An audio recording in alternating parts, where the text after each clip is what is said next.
Hi, this is Brandon Steele. Welcome to Money Talks, a Mainsail Financial Group podcast series where we host industry experts and local professionals to just share some thoughts, some insights into the areas that we don't necessarily get to focus on day to day. Today we're super excited to have Jared Nieuwenhuis to join us.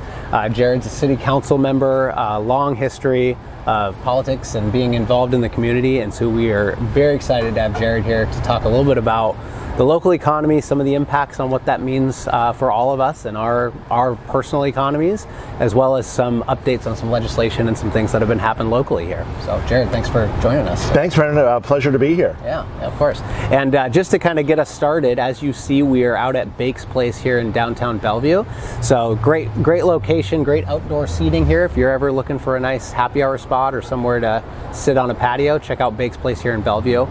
And with that, we'll just jump right in. Perfect. So, let's do it. Yeah. Jared, again, really excited to have you here to talk about this stuff. I feel like it's very timely with everything going on. Indeed. There's a lot going on, for sure. I mean, Bellevue is certainly a city on the rise, and it's very exciting, the amount of just excitement and growth in general happening in the city of Bellevue right now. But with that growth also comes some challenges, but I think we're up to the task. Sure.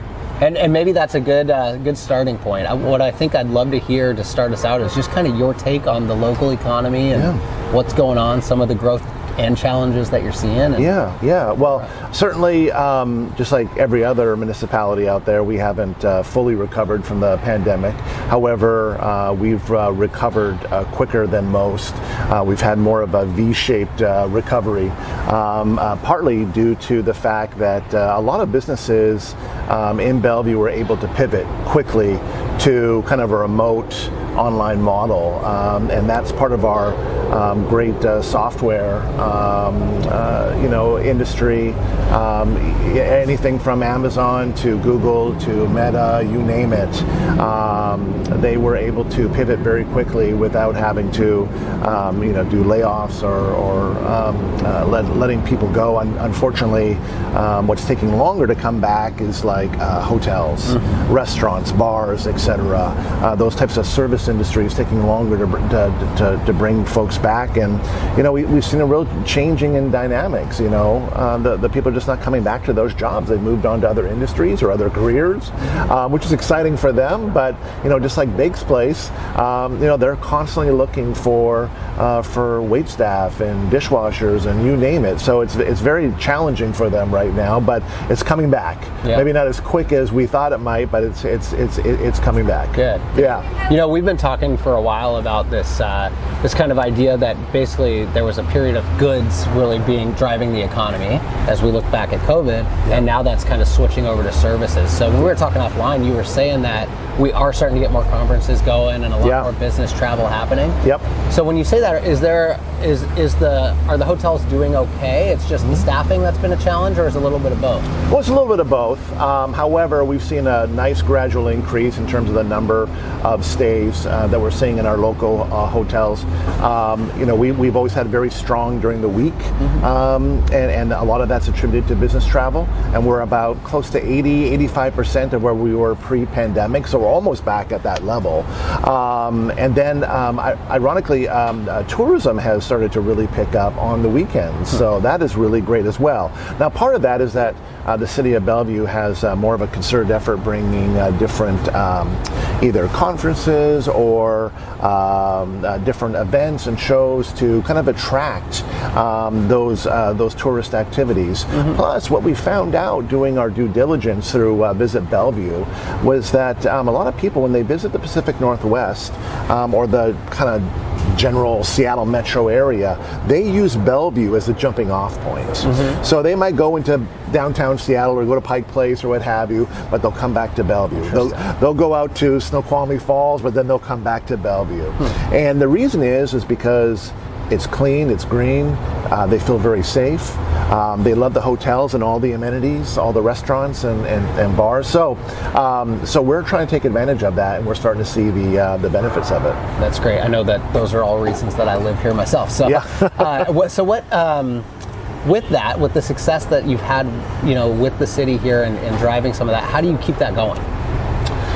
Well, I think first and foremost, we remain a business-friendly city, which we always have. I mean, we not only work hard to attract businesses here, but we want them to stay here. So retention is a big piece of that as well. And we've always looked at, unlike some other municipalities, we've always looked at business as a great partnership. Amazon's a perfect example of that. Just such a great working relationship with them, and Amazon's been such a great community partner where they sponsor a number of different events, be it July 4th fireworks to the farmers market. They love being a part of this community, and we want everyone to have that same level of commitment to the community. Sure. Yep. Okay. On the flip side, what do you think that we could maybe change to continue to improve and grow the economy here moving forward? Well, we have a very strong economic development team, and they're currently and constantly looking at the landscape in terms of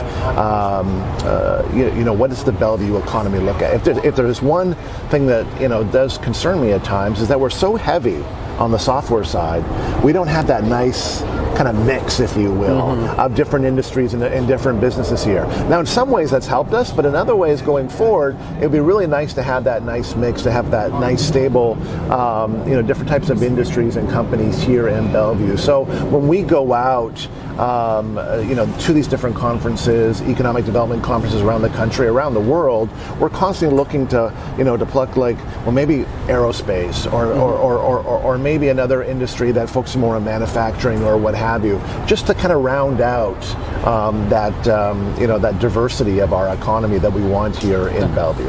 And how do you incentivize then these different groups to consider that? Well, thankfully, there's not that much that we have to do. That's good. And we don't really incentivize all that much other than what we already do.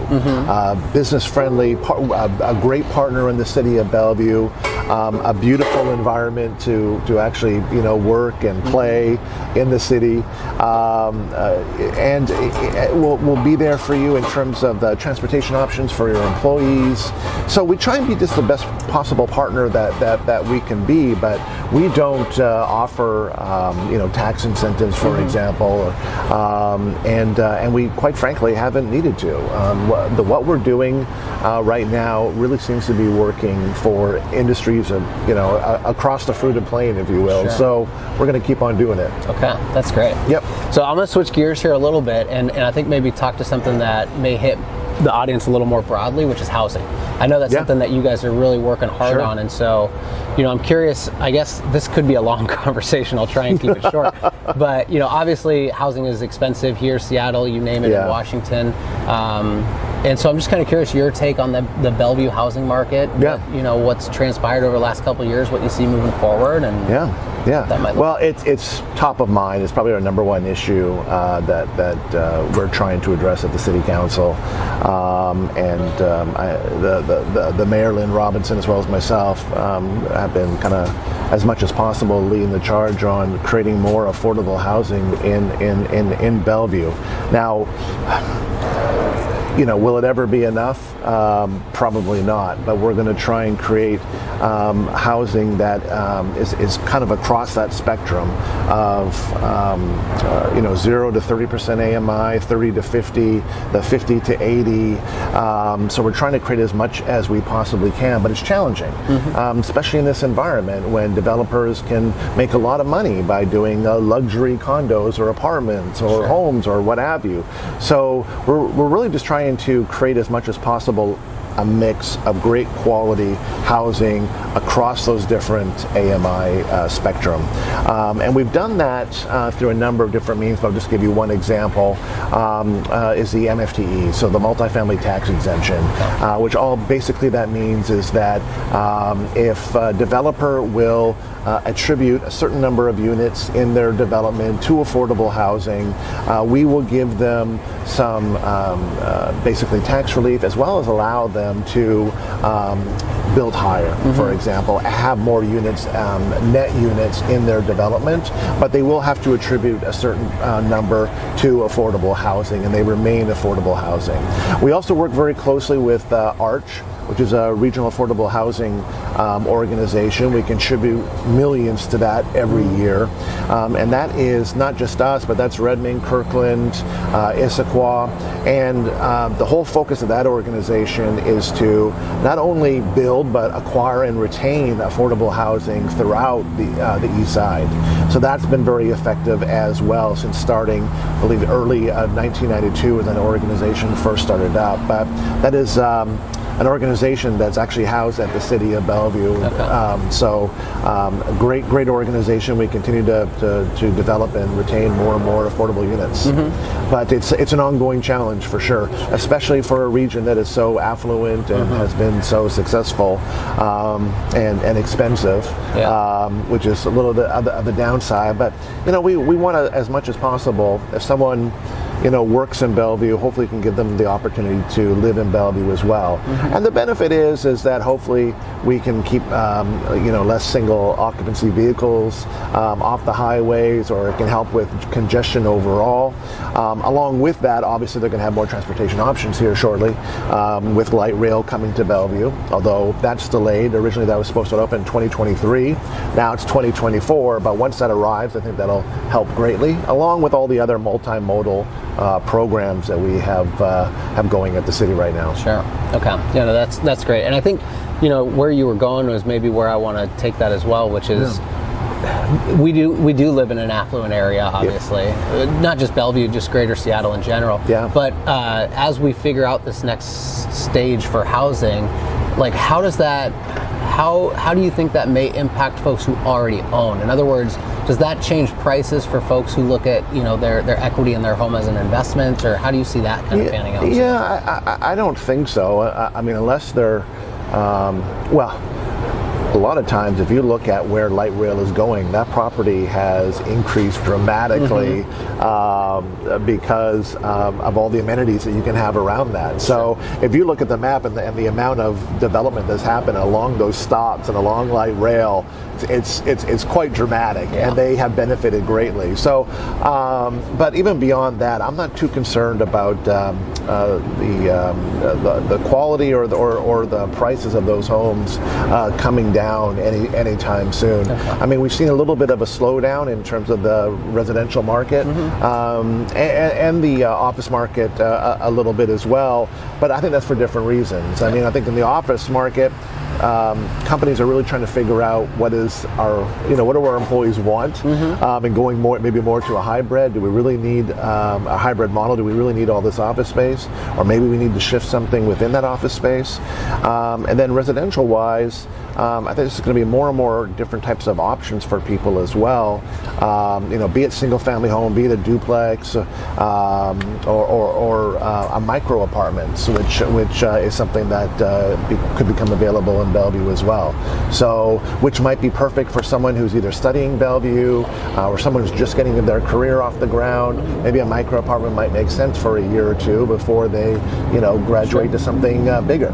So, but I'm not concerned at this point about the home prices or the value of those homes coming down anytime soon. So if I'm hearing you right, and feel free to correct me if not, basically what I think I'm hearing is that although we're increasing the supply, because that's a different type of supply, we expect new demand to come in to fill the gap. Absolutely. I mean, if you look at Amazon alone bringing 25,000 jobs into Bellevue, there's going to be a lot of demand. I mean, I think really the reason that we've seen a slowdown in the real estate market on the residential side is because the interest rates have gone up.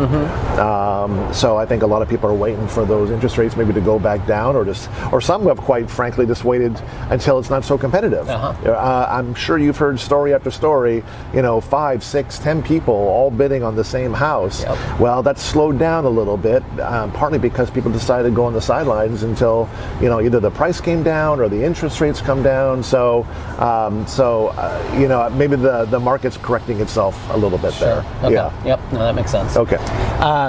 Last question on the housing side of it, but You might remember back in early 2020, early COVID days, there was all this talk about everybody moving out of the city. Yeah. Right? And so I'm curious your take on that. Has that even happened, first off? And if so, like, what's the trend now that we're 2 years, after the fact? Well, when you say out of the city, are you speaking out of Bellevue or out of Seattle? Out of, I think, downtown? Or, yeah, mostly just downtown. Yeah. Moving to more rural areas. Yeah. I know Seattle was... No, I mean, well, I can't speak for Seattle, but not for Bellevue.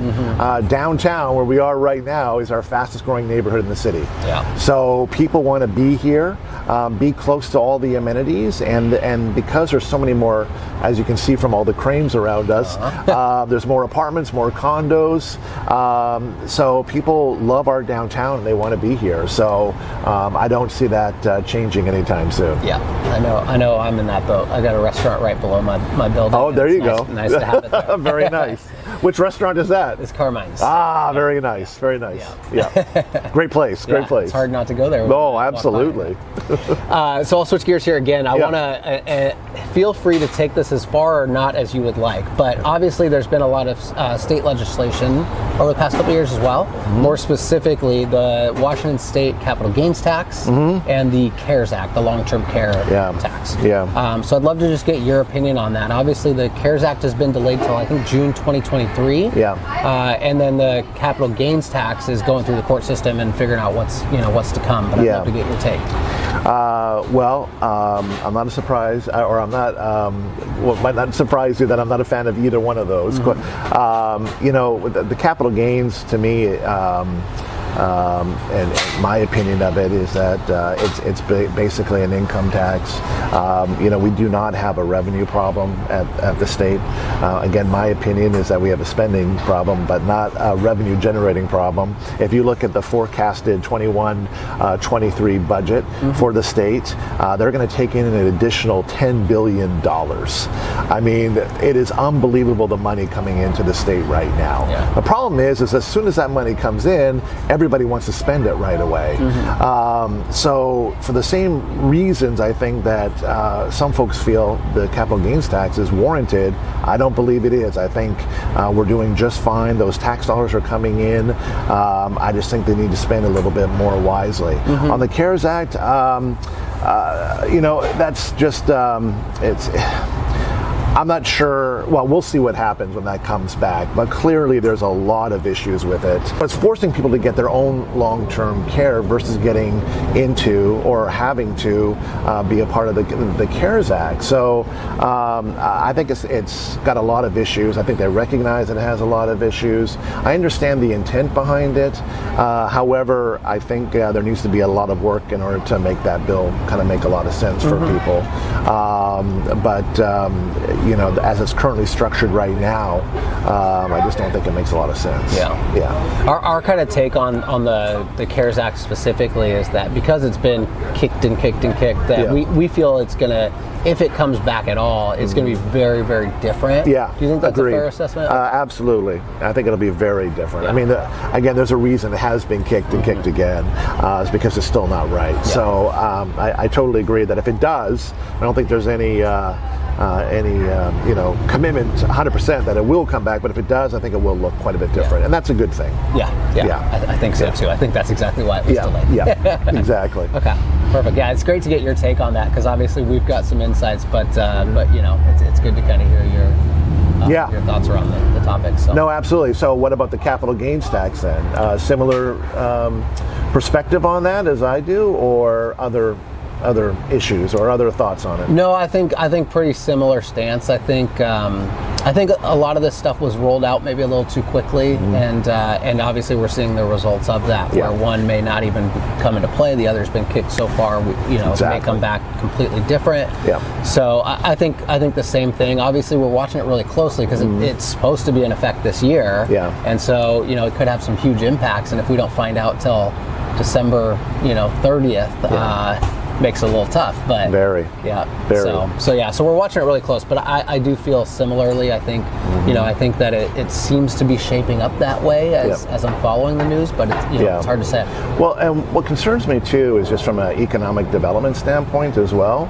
I mean, we've been able to attract a lot of companies to Washington State because we don't have an income tax. If we have a capital gains tax, that could impact companies that might want to come here. And then if you look at the pay structure of the software industry, for example, a lot of them get stock with a smaller salary. That could really impact what that looks like for a lot of these high-tech companies in the general area. So that's another concern that I have and what that looks like. Yeah, I wonder. I'm not saying this is the case, but I wonder if that's why Amazon started changing their package. You probably know that they went to a little bit more of a salary, a little less stock kind of package there. It very well could be.